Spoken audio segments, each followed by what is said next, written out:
Okay, so I've just been to see the double bill of Fantastic Beasts. Wow, absolutely awesome. That's like the best double bill I've seen since Guardians of the Galaxy, basically. Cineworld do show the double bills quite often if it's a really big film. Unfortunately, they did that tonight for Fantastic Beasts. By the way, it's Wednesday, the 14th of November, and it doesn't technically come out in cinemas in the UK until Friday, so I've got to see it 2 whole days early, which is pretty cool. So I'm bringing this review to you really quick, but I hadn't even seen the first one. I wanted to, don't get me wrong, but you know, just don't always get to see every film that you want to see at the cinema, and I hadn't seen it, so it was a massive bonus that I got to see it. I'm not a huge Harry Potter fan, just to give you some perspective of where I'm coming from as a J.K. Rowling, whatever she's called. Never read her books, never will. I'm a film watcher, not a book reader. So the Harry Potter films, don't get me wrong, I've seen every single one of them, seen them all. I'll watch them whenever they're on TV because, let's face it, they're good films. I love films. But I definitely find the early ones a little bit annoying, maybe a little bit boring. The fact that all the characters in Harry Potter are kind of like kids. I don't know, I just don't find them that funny when the little kids are supposed to be all sweet. They just annoy me, to be honest. When they get a bit older and turn into, you know, slightly more adult characters, then I really start to warm to them. I really quite like them. The cinema a year or two ago showed all the Harry Potters again, and I made the effort of going to see the last 2 or 3, because they're really dark and I love them. And that's the similar theme to the film that I've just watched tonight, basically. So Fantastic Beasts, the first one, loved it, absolutely loved it. I wasn't sure what to expect.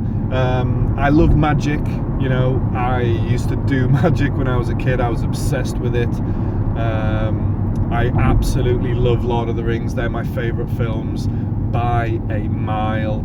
So, you know, I love wizardry and magic kind of films. So Fantastic Beasts and Harry Potter should be up my street. Harry Potter not so much so, much as I like them, but Fantastic Beasts, wow, this is a winner for me. Absolutely love it. I think the fact that it's like adults, you know, that are the main characters, you know, the adults, I like all the characters. I don't think there's a single character I can think of that not only do I dislike them, but I don't love.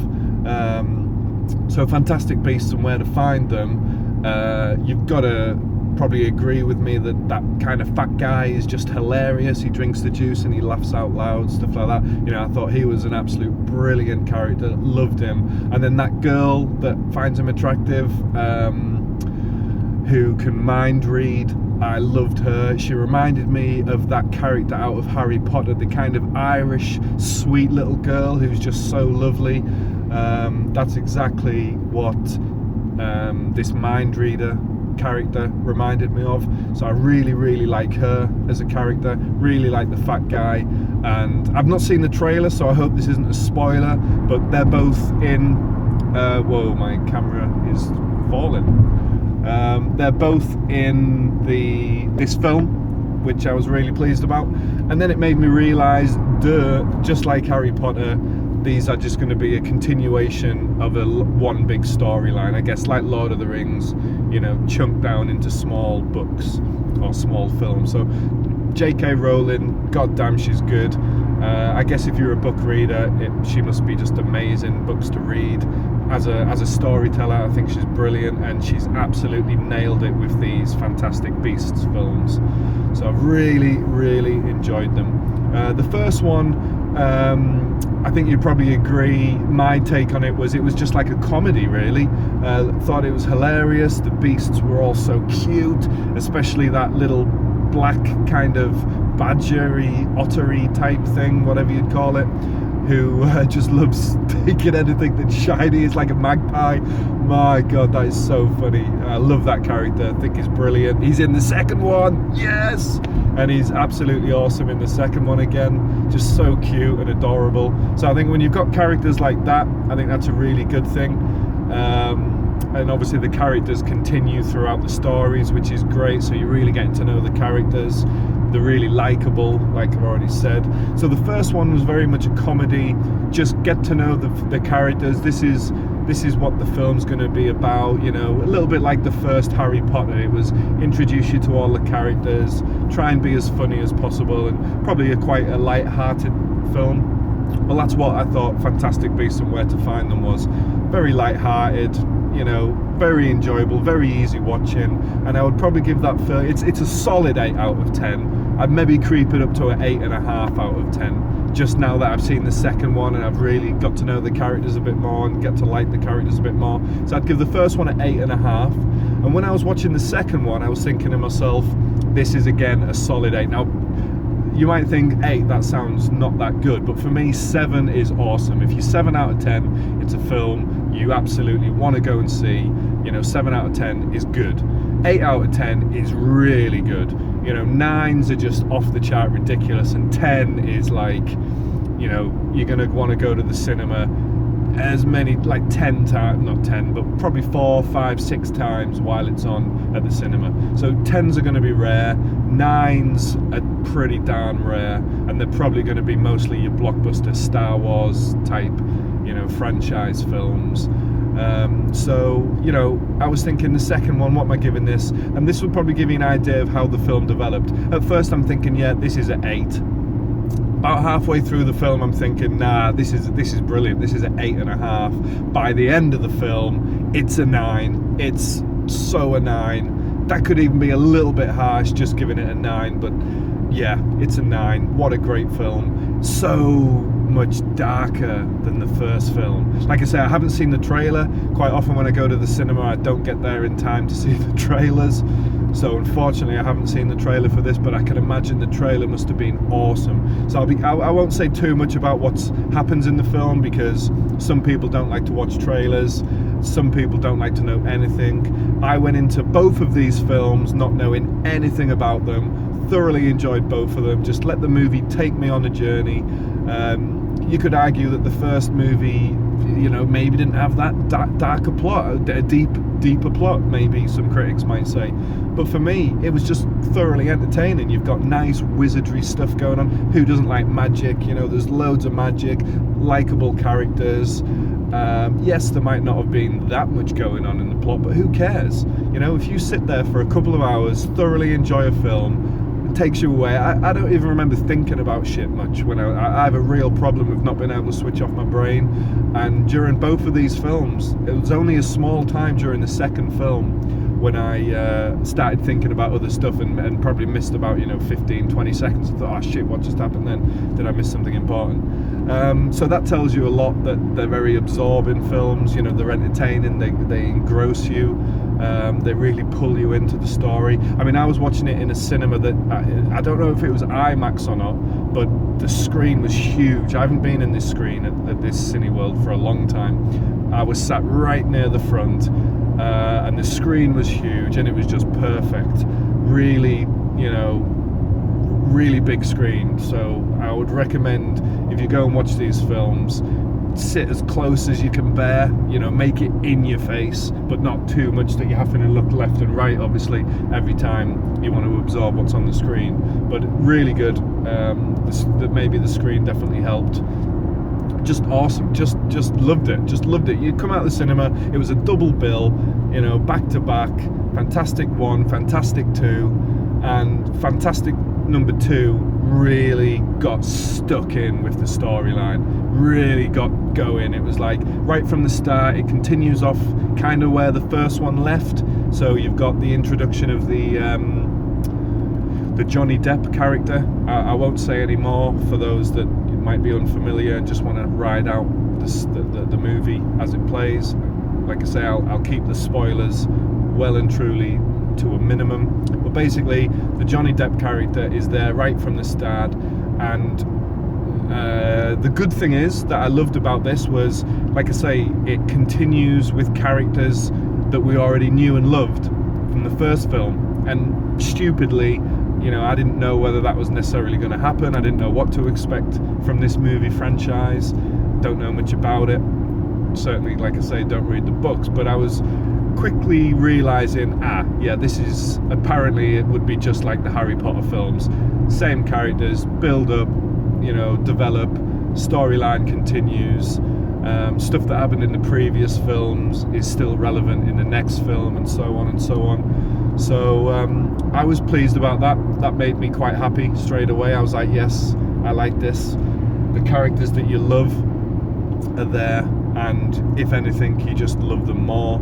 Absolutely brilliant. But it was some dark stuff in this film, and you know how, like, in the Harry Potter movies, the final two movies that's broken down into part 1 and part 2, they are so dark. I love those. Like, the rest of the Harry Potter movies, I'm giving like a 7.5 out of 10, purely because the characters annoy me a little bit.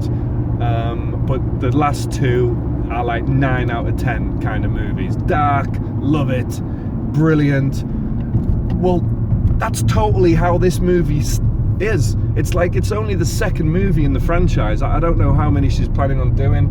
Maybe bigger fans would know. Maybe she's got 10 in the pipeline. Maybe this is it. Maybe no, I can't see it just being these two. But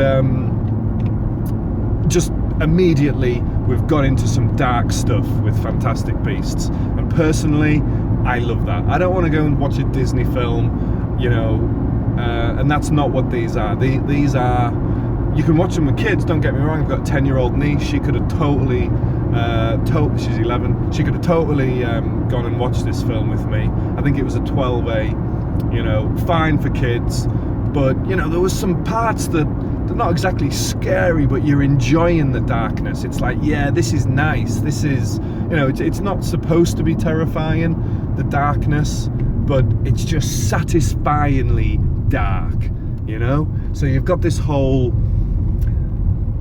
good versus evil, the good guys versus the bad guys, the dark side versus, the Jedis, if you like, sort of thing. And that's exactly similar to Harry Potter, I guess. If the storyline works, why not do it again, but with a slightly different take?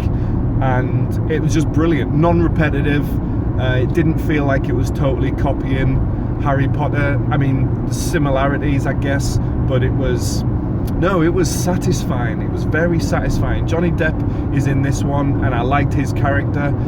He can be a bit annoying in some films, but he wasn't in this. He played his part. I'm still here, by the way. Woo!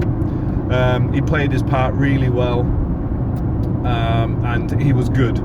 He was very good at the part that he played, and in a weird kind of way, I don't know. You almost kind of like him, and I think, like, for a kind of supposed villain to come off as quite likable and almost, hang on a minute, would I be on his side?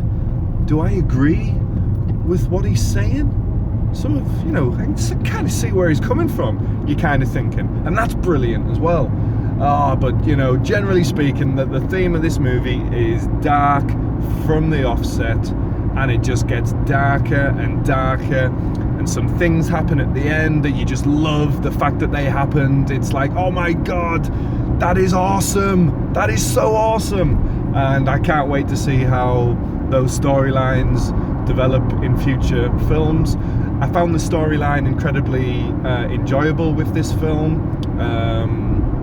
Not entirely fast-paced, but it certainly wasn't boring either. The movie was on for 2 hours and kind of 10 minutes, not including the end credits, and it didn't seem at all boring or draggy. It could have probably been faster paced, but it didn't need to be. The pace that it ran at for me was perfect. I think most Harry Potter films are all kind of 2 hours long, aren't they? Maybe slightly more than 2 hours. So it's the same kind of pace as pretty much any Harry Potter film. On that note, if you're a Harry Potter fan, which, I like Harry Potter, it's okay, but I'm not a huge fan. But if you're a big Harry Potter fan, I think you are going to love this movie. In the first movie, Fantastic Beasts and Where to Find Them, the whole reference to Hogwarts, even, I've got to be honest, I found that quite exciting, and using the word muggles, you know, and you're like, that's cool, you know. It kind of brings the two worlds together, sort of thing, and lets you know that this is kind of Harry Potter, but just told at a different time. You know, this is set in 1927, this movie. The first one, I think, was 1926, so it's supposed to be like a year later, I think.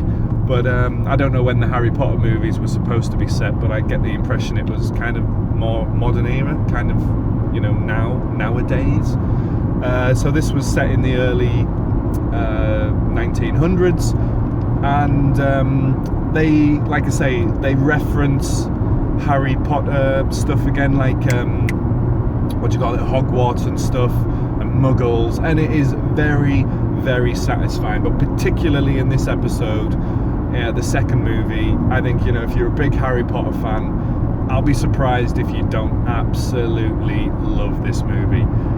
There was a part in it where I was like, yes, you know, you're just like, oh, get in, that is so cool that that's happened. I'm not going to say what happened, because it might be in the trailer, it might not, but I don't want to spoil it, because for me, I didn't know this was going to happen, and when it did, I just loved it. I was like, yes, I love this. So I won't say too much, but I like the reference points between the Harry Potter world and between this world. Very satisfying indeed. So yeah, there's my excited review of the movie. As you know, I review these movies on my way back from the cinema. It gives me the opportunity to talk about the movie while it's fresh in my mind and while I'm excited, and it also gives me something to do on the journey home. So I've literally just seen these two movies. It's a review in the car. Like I say, might not be entirely satisfying that you can't see me for a lot of the time, because typically I go to the cinema at night, but at the end of the day, it's what I have to say that is important when it comes to a review, isn't it? So I hope you still appreciate the content. Let me know what you think when you've seen it. Try and keep obviously what you say to a non-spoiler context, so that anybody reading it who hasn't seen the comments doesn't get it spoiled. But please let me know what you think.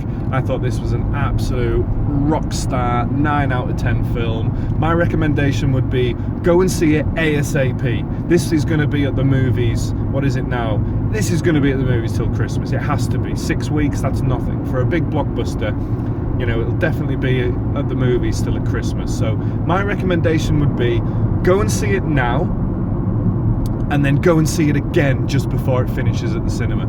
I am certain I'm going to go and see this film again. I mean, like, unless there are just so many amazing new films out that I don't get a chance to go and see it again. But you know, this is, firstly, obviously, definitely see it at the cinema. No question there, you know. Go and see this at the cinema. If you can watch it in 4DX or whatever, the move-in seats, do it. It's worth it. If you spend 15 quid going and seeing this at the cinema, you know, I don't think you'll be disappointed, and you'll get a really good experience in the 4DX seats that move and shake you around. So go and see it ASAP. And then what you're going to want to do is, over Christmas, leading up to Christmas, it might be on TV, but if it isn't, watch the first film again, Fantastic Beasts and How to Find Them, and then treat yourself over Christmas. Go and watch it for a second time over the Christmas period, because I think you're going to want to anyway. Just such an enjoyable film. I love this kind of movie. Magic, fantasy, you know, love it. Love it, love it, love it, love it, love it. So it's the reviews will be out on Friday. I look forward to listening to Mark Kermode's film review on Friday, finding out what he thought of this film. For me, it's an absolute winner. So let me know what you think. What did you think of the first one? What did you think of the second one? And how excited are you for the third one? Okay, hope you enjoyed the review, and I'll see you at the next one.